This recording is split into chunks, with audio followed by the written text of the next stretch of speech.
Welcome back to California Cooking. Here's what's happening on today's show. First, he's a chef, restaurateur, and now he has a new show on Netflix. I'm getting in the kitchen with Nick Liberato, and we are making a spectacular mussels dish. Then, I've really been into going meatless for dinner lately, so I'm making sweet potato street tacos. And finally, it's a quaint spot in Whittier serving up brunch comfort food. Megan Tellis is taking us to Auntie's Bakery and Cafe.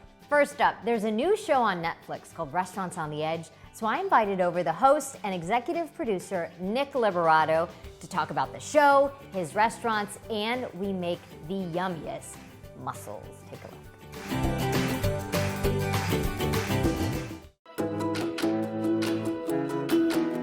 Nick, hi. How are you? You know what? You've got that cool chef look. Oh, do I? Yeah. But I don't have any tattoos. You have a new show. Congratulations. Thank you so much. And I love that you have had this idea for a very long time. A lot of people would give up in this town, Yes. right? And you just said, no, I love this idea, but it's morphed over the years. Tell us about the show. It's evolved over the years, but essentially the show goes around the world to underperforming businesses, restaurants that are just not hitting the mark with food, with cocktails, decor, and myself and my team, we go to these locations, which a ton, we went to so many different countries, and we uplift these restaurants in a positive way with design from Karen Bond, with food, with Dennis Prescott, and myself as a restaurateur. My eyes are on the business, the brands, and just making sure that the culture, the vibe, and the people are working within the business, which is a lot of fun. I've always loved traveling. I think it's one of the best educations. Yeah, I think so cool as I hear that from so many chefs we talk to, that travel informs the way they cook, cultures, how to, learning about ingredients, right? And you know what, even I thought I was I used to travel a lot just for the food and that kind of stuff, which I clearly do, but I connected with so many amazing people. In all these different cultures, a lot of places that I had not been before. And that was one of the best treats. Where are some of the places you went to? Well, for our season 1, we were in Austria, Hong Kong, Tobermory, which is a cool little spot about 4 hours north of Toronto. Nobody knows. St. Lucia, Costa Rica. So we're gonna cook together today. You, by the way, you have a couple of restaurants in Venice. Right, the Pier House. And the Venice Whaler, which are both in Venice, that sit right there at the Venice Pier, and both serve some amazing food, and you're gonna have a great experience every time you go in there. Is this dish on either menu, or is this something you just came up with? This dish is served at the Pier House. Okay. And it's a dish that I personally have been making for years. And it's all based around the fennel plant. I love fennel. Where do we begin? What should we do? So what we wanna start with is prepping the fennel, the garlic, and the shallots. And then everything else is pretty much gonna come together. So we have our fennel bulb, which we're gonna just cut in half like this. And we're gonna take out the inside just like this. So now I'm just gonna come around the side and we're gonna cut it thin. Then we're gonna move on to our shallots, which I use quite a bit, and vinaigrettes and all kinds of dishes. Notice how I'm curling my fingers. I know. And I really have to say, Nick, you have lovely manicured hands. Thank you. You do, and that matters. I did. I mean, you guys are going to be looking at my hands when I come in here. I want to make sure they look nice for you. I appreciate that. I do. Just for the amount of mussels, I'm simply just doing just about the same. And then with garlic, we can go a couple different ways with this. Not everyone can cut it super thin. You can use a mortar and pestle if you want, because it's very robust. It can be really strong. And we don't want it to be overpowering in the dish, and we definitely don't want it burning. So I'll cut this thin, just like this. Now what we want to do is we want to start with our cream. Okay, should we get going on the pot back here? Yeah, let's go ahead and start at a higher heat. Okay, and that's just straight up heavy cream. This is straight up heavy cream. I like it already. And what are these? Kaffir lime leaves. Yes. Why don't you give one a little tear and a smell? So it's very floral. You may have tasted it before in some other things. It's very familiar. I've never cooked with it, but I've obviously had it and smelled. It's familiar in that way, but I've never cooked with it. We're gonna kaffir lime our so cream. you can just kind of give it a little break, so that way we let the oils out. And How many would you like? Drop it right. Couple. Go Keep going. couple, but I want you to keep a couple for yourself. Okay. That should be plenty. Okay. Yeah. That's perfect. So that way we're just infusing the flavor. The reason I'm Nice. stirring is clearly so the cream's not burning on the bottom. And we're just kind of bringing this up to temp because we Okay. never want to pour something cold into a hot right, pot. yeah. So that way this whole thing's gonna work. How long for it to get the flavor of the lime? Honestly, for something this steep, I would say no more than like 5 minutes. Okay, Yeah, that this can be quickly. done pretty quickly, Yeah. but again, you can do this ahead of time. Sure. You can put it in your refrigerator and it'll hold just fine.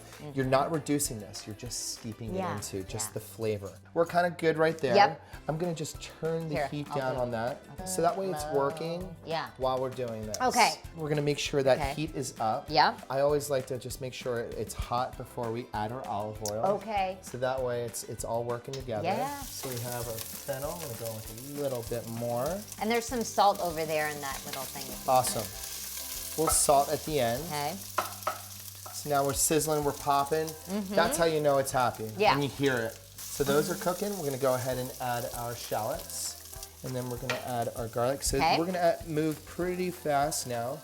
We've got our garlic, we've got our shallots, we've got our fennel going. And now I'm gonna add our mussels. Okay, in they go. So the reason I'm moving quicker right now is because we have our garlic in Yeah. there. I don't want to burn our garlic. Now we have everything kind of moving together. Okay. This is the good technique, and this is something weird that not a lot of people would use, but that's I know, I like that's Dijon. Dijon mustard. Great. It adds an interesting flavor. Mm-hmm. It binds the whole dish together. And now we're pretty close to our deglaze. Okay. And we're gonna deglaze this dish. And I know you're not using wine. A lot of people use wine in their mussels. Yeah. Right? But that's where the cream That's where the cream comes in. You can already see our mussels starting to pop open. Oh my gosh. Cool, so we're ready to go here. And I wanna go ahead and just add right there. Beautiful. I'm gonna add a little bit of chili flake, just like spicy. Yes, I do. Okay, cool. And I'm gonna just put the lid on it. Easy. Yeah. So now what I wanna do is I'm gonna bring this bread right over here. Okay. And we're gonna go ahead and just give this a little Here, I'll clear it. slice. Perfect. And we wanna get a little char on this. Uh-huh. I like the straight. I'm I using do my that hands with 'cause my. I have no okay, feeling in my fine. hands anymore. I do that with my tortillas, but I don't do it with my bread very often. Yeah, it's good. But really, your hands don't feel flame? I mean, clearly they At would, some but point. I can retain a lot of heat. But we Just don't want to mess up the manicure. No, that's Yeah, right. We don't wanna mess this them in. is what matters the most. And how long do mussels take? Not long, right? They're ready. Oh my gosh. We can turn that Okay, burner off. Off. Okay, should I do the honors? Please do. Voila! Whoa. Huh? Smell that. You can smell oh the my gosh, that smells good. you can smell the kaffir lime. And we're not finished adding we have a few extra things that we're gonna do here. It's a showstopper of a dish when you open that lid. It's beautiful. And then we gosh, have this looks a couple amazing. finished touches. Okay. First, our Our little pollen. our fairy dust, the Yes. pollen right here, which I'm gonna like salt bag. No, I won't do that. I won't do that. So the fennel pollen is nice because you have the aromatics of the dish. When it hits the hot mussel, that smells insane. And then just to give it a nice little touch and finish off that fennel plant, we're gonna go ahead and add our, Oh yeah. and let it fall where you want it to fall. Like just have fun with it.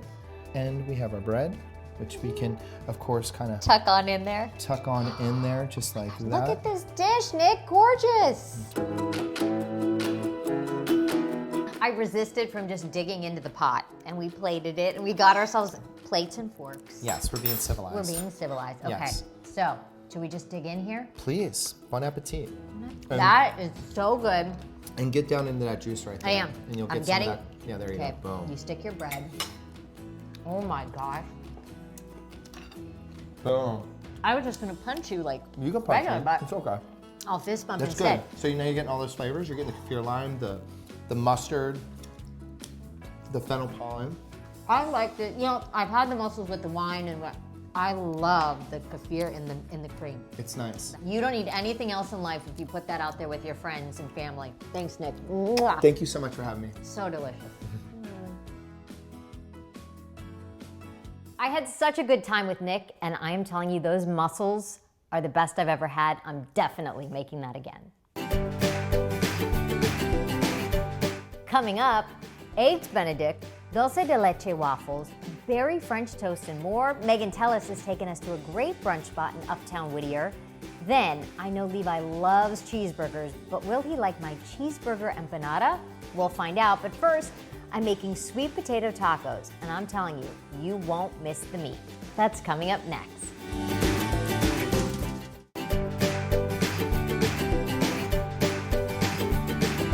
I love cooking up tacos at least one night a week, and I'm trying to go more veggie, less meat, so I made sweet potato street tacos, and boy are they good.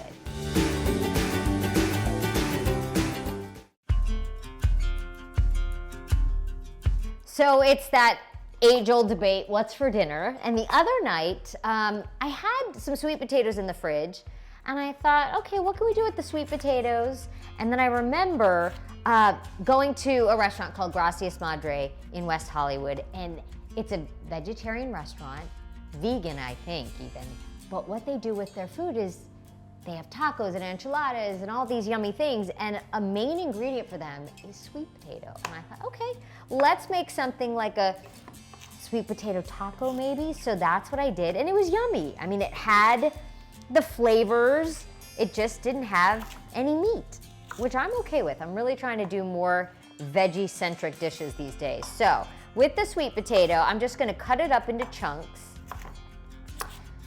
Got 3 here. You could do 2 or 3. And this is, I think, one of those recipes which is really great as far as what do you have in the fridge. I put some mushrooms in there, some peppers, some onions. Just empty out the veggie tray in the fridge. So I'm gonna cut up our sweet potato. I'm gonna stick them in a pretty hot oven, like 400.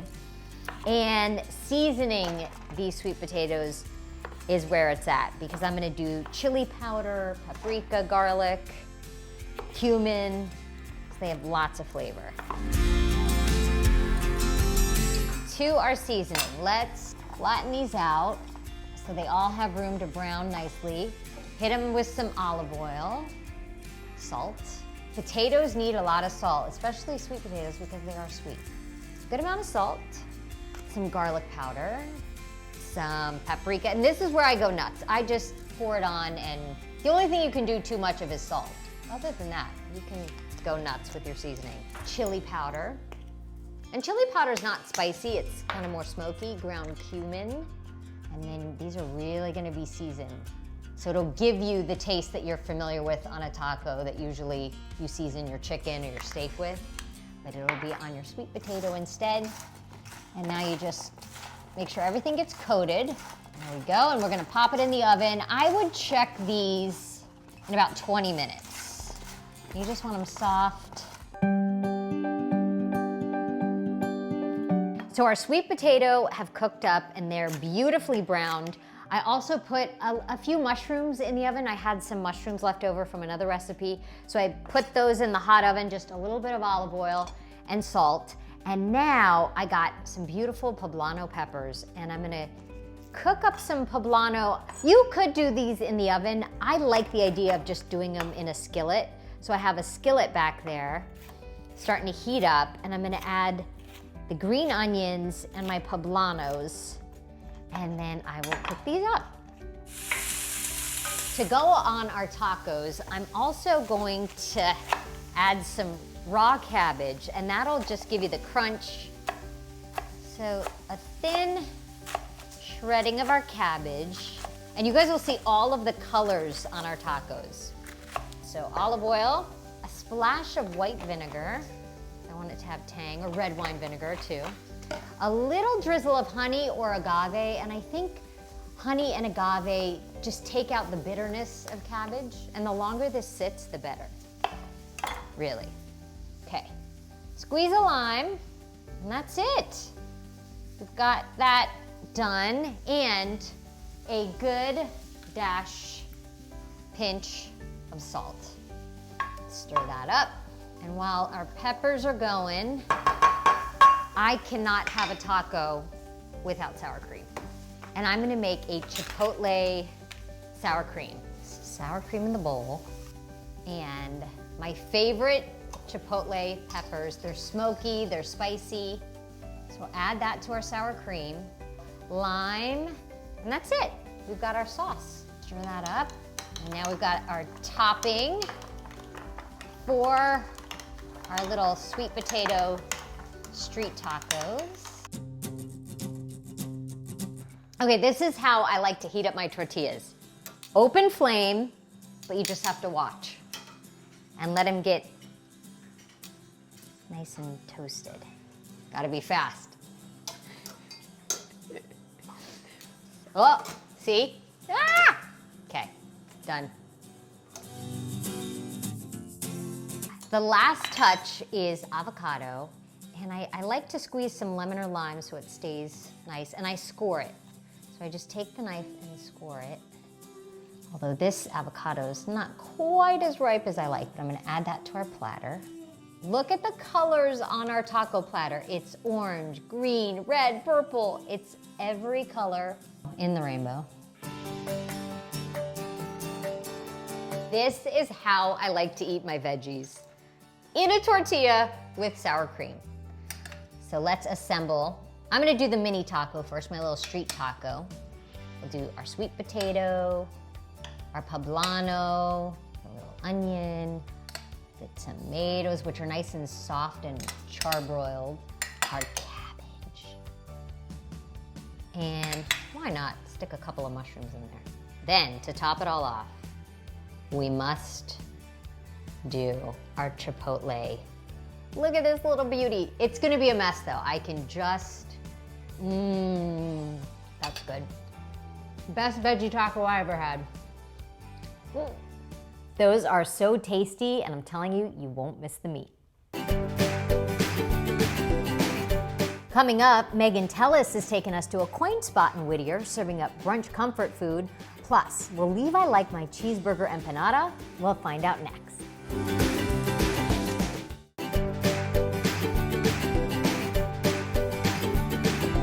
There is nothing quite like a weekend brunch, so Megan Tellis is taking us to a cute neighborhood spot. Hey Jess, this is Whittier, and no, I'm not walking through a botanical garden. It's Auntie's Bakery and Cafe. You can eat outdoors, you can eat indoors. There's even a patio around the back. And get this, it's been around for almost 3 years. It used to be a house. Now it's a restaurant. I came here because, you know what, I really love the avocado toast, but someone told me a chili relleno burrito is on the menu. Let's go check it out. Cheers to you, Liba. Welcome to Auntie's. What is it about Auntie's? You're an auntie yourself. Tell me the I'm story. an auntie to a lot of people. And I'm a Whittier native. I grew up here. I thought it would be pretty fun to make breakfast the highlight. Brought a few twists, had people maybe try things they hadn't done before. But at the heart of it, I just wanted good breakfast in my hometown. Yeah. So do you have a helping hand in creating the menu? My colleague is Stephen Trujillo. He similarly came back after leaving for a while, but when he left, he kind of worked with the best. He worked with Thomas Keller at the French Laundry for many years. And sitting here, he said, I think I could have some fun with this menu. I said, great, let's do it. Whittier was clearly ready for a restaurant like this, you'd say? While we are outdoors, I think there's a little bit of a secret to it that's beyond being outdoors. Oh, what is it? That it's beautiful. It is. There's trees and flowers. That's right. And You're in a garden. We're essentially sitting in a garden. it's not just a big row of tables outside. Right. Because in our urban lives, we don't have a lot of garden spaces. Chef Stephen Trujillo, all of this food. You made all of this.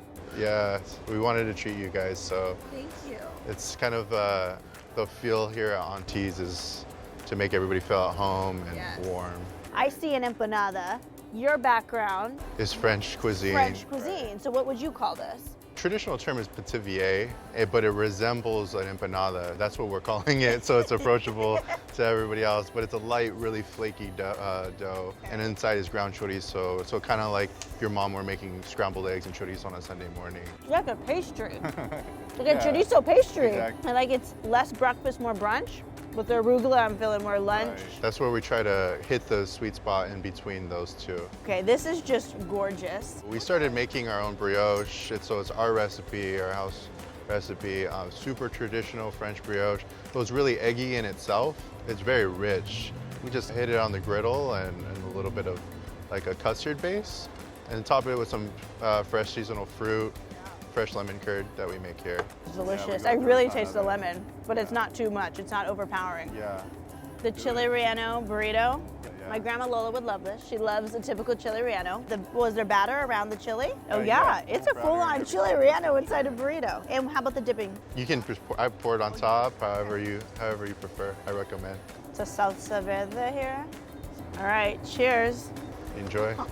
That's amazing. Oh my gosh, I've tried everything here. It's absolutely amazing. I can't wait to come back with the family. So thank you again, Chef. Thank you. Really I appreciate your coming time. by. Mwah. Megan, I can't wait to check out Auntie's for brunch. Okay, on to Levi Likes It. He loves a good cheeseburger, but sometimes you need to switch things up. So I tried a cheeseburger empanada, but will he like it? Do you want to try my cheeseburger empanada? Too much bread. It's like a pie crust. Should we try it? Just one bite. It's like a cheeseburger. It tastes just like No, it's too much bread on I'm it. going to try my cheeseburger empanada. Okay. I think you like it. Do you like it? Yeah. One last bite. Oh yeah. Oh. Yay, he liked it. Took a little convincing, but he liked it. If you want the recipe, you can follow us on Instagram at KTLA California Cooking. That's it for us. If you want to hear more of my conversation with Chef Nick Liberato, his new show, and his restaurants in Venice, you can check out our California Cooking podcast. Thanks for joining us. We'll see you next week. No tattoos, not yet. Anyway. Not yet. I haven't Who hit. I have a midlife crisis coming probably, so I'm sure I've got one ahead. You can get Netflix. Yes. Yeah, There you go. dipping bread, toasted bread into heavy cream. It's just Yeah. I mean, into a bowl. yeah.